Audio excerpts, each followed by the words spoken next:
Good evening, Anand, and good evening to my fellow panelists. This is exactly what I feared, and all the fears have come true because the BJP and the central government have fallen neatly and completely into this trap.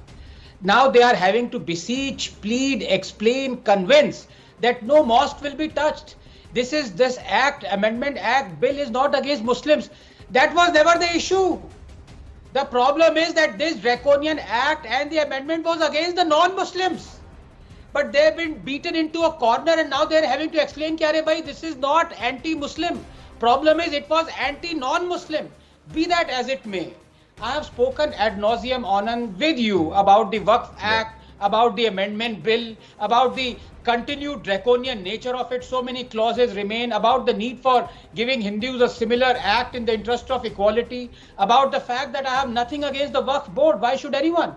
Because countless boards, charities, NGOs exist. The problem was the Waqf Act. Because the world over, disputes over property are settled using courts and existing laws that are community and religion agnostic. So why should a particular religious community be armed with another set of laws that are patently discriminatory towards member of another community as a primary instrument of defense or indeed offense?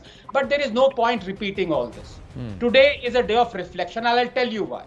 It is a day where we have witnessed so many of our leaders continue to fight to preserve an act that is discriminatory against 1 billion Hindus. And many of them insist on calling themselves proud Hindu. Well, it is not for me to dole out certificates, Anand, but one must ask, would a proud Hindu ever want discrimination against fellow Hindus to continue? Then why does it?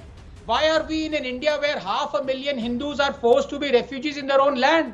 Where Hindu temples are exclusively controlled by the state? Where Right to Education Act discriminates only against Hindus? Where those who perpetrated Hindu genocides are celebrated? Where the constitution enacts court bills to reform only Hinduism? Where a law was about to be enacted where only the Hindus would have been held guilty in a communal riot? Where an act continues to deny Hindus their legitimate right to reclaim thousands of demolished temples?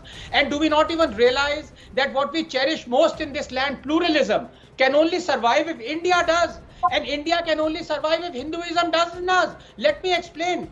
Every politician, Anand, is elected on the promise of delivering welfare. And Modi has, over the last 11 years, delivered stunningly on welfare. Toilets have been made 120 million, gas connections supplied 100 million, health cards distributed 350 million, micro loans provided 430 million, homes constructed 40 million, jobs given 85 million, bank accounts opened. Indians are healthier, wealthier, wiser, they're traveling faster, cheaper, they're living safer, longer, being defended better. Inequality has decreased, stock market has the highest ever. But there comes a tipping point, and sooner or later that point is reached, Anand, first by those who elect and not by those who are elected.